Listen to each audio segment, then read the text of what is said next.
ଆରେ ବନ୍ଧୁଗଣ, ଆପଣ ଜାଣନ୍ତି ଆମ ଜଙ୍ଗଲରେ ରାତି ହେବା ମାତ୍ରେ ସବୁକିଛି ଅନ୍ଧକାର ହୋଇଯାଏ। ମୁଁ ଇଚ୍ଛା କରେ ଆମେ ମଧ୍ୟ ଏପରି ଆଲୋକର ଯାଦୁ ଜାଣିଥାନ୍ତେ ଯାହା ଆମ ରାତିକୁ ଉଜ୍ଜଳ କରିଦିଅନ୍ତା। ହଁ ମୟୂର ଭାଇ, ଅନ୍ଧାରରେ ମଧ୍ୟ କିପରି ଦେଖିବା ଆମେ ଜାଣିଥାନ୍ତେ କି କେତେ ମଜା ହୁଅନ୍ତା। ଠେକୁଆ, ତୁମେ କିଛି ଜାଣିଛ କି? ନାଇଁ ଭାଇ, ମୁଁ ସେ ବିଷୟରେ କିଛି ବି ଜାଣିନାହିଁ।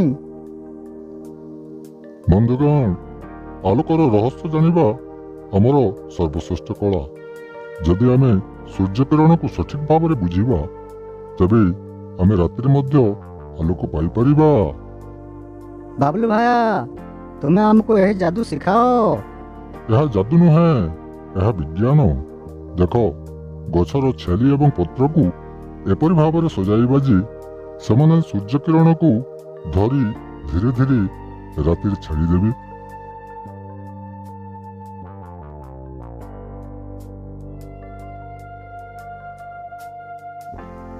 ଆରେ ବାବୁଲୁ ଭାଇ, ଆମକୁ ମଧ୍ୟ ଏହି ଆଲୋକର ଖେଳ ଶିଖାଇ ଦିଅ।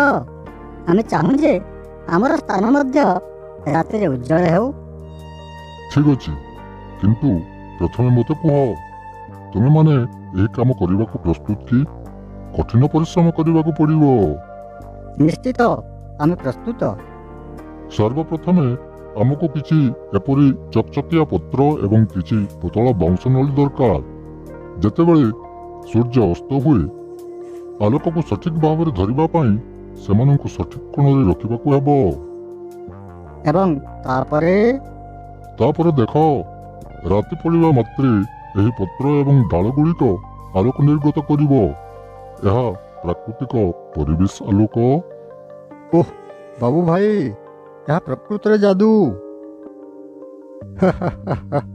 ବର୍ତ୍ତମାନ ଆମେ ପ୍ରତ୍ୟେକ ଦିନ ରାତିରେ ଆମର ନୃତ୍ୟ ଏବଂ ଗୀତ ପାଇଁ ପ୍ରସ୍ତୁତ। ମନେ ରଖ, ପ୍ରତ୍ୟେକ ଶିକ୍ଷା ଏବଂ କଳାର ମୂଳ ପ୍ରକୃତରେ ଲୁଚି ରହିଥାଏ। ଧନ୍ୟବାଦ ବାବୁ ଭାଇ, ତୁମେ କେବଳ ଆମକୁ ଆଲୋକ ଦେଇନାହଁ, ବରଂ ତୁମର ଜ୍ଞାନର ଭଣ୍ଡାର ମଧ୍ୟ ଦେଇଛ। ଏହି ଜ୍ଞାନ କେବଳ ବାଣ୍ଟିବା ଦ୍ୱାରା ବଢ଼ିଥାଏ ମୋର ବନ୍ଧୁଗଣ। ଏହି କାହାଣୀର ମୋରାଲ ବାର୍ତ୍ତା ହେଉଛି ଯେ ଜ୍ଞାନ ଏବଂ କୌଶଳ ପ୍ରକୃତିରେ ଲୁଚି ରହିଛି। ବୁଝିବା ଏବଂ ବାଣ୍ଟିବା ଯାହା ଆମ ସମସ୍ତଙ୍କ ପାଇଁ ଜୀବନକୁ ଉନ୍ନତ କରିପାରିବ।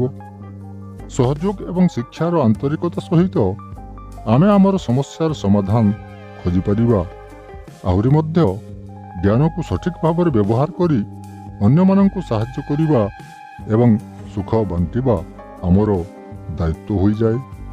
ଯଦି ଆପଣମାନଙ୍କୁ ଆମ ଭିଡ଼ିଓଟି ଭଲ ଲାଗିଥାଏ, ତେବେ ଲାଇକ୍, ସେୟାର ଓ କମେଣ୍ଟ କରିବା ସହିତ ଆମ ଚ୍ୟାନେଲଟିକୁ ସବସ୍କ୍ରାଇବ୍ କରିବା ହେବେ, ଯଦ୍ୱାରା ପରି ଅନେକ ଶିକ୍ଷଣୀୟ ଭିଡ଼ିଓର ନୋଟିଫିକେସନ୍ ଆପଣମାନଙ୍କୁ ଯଥାଶୀଘ୍ର ମିଳିପାରିବ। ଧନ୍ୟବାଦ।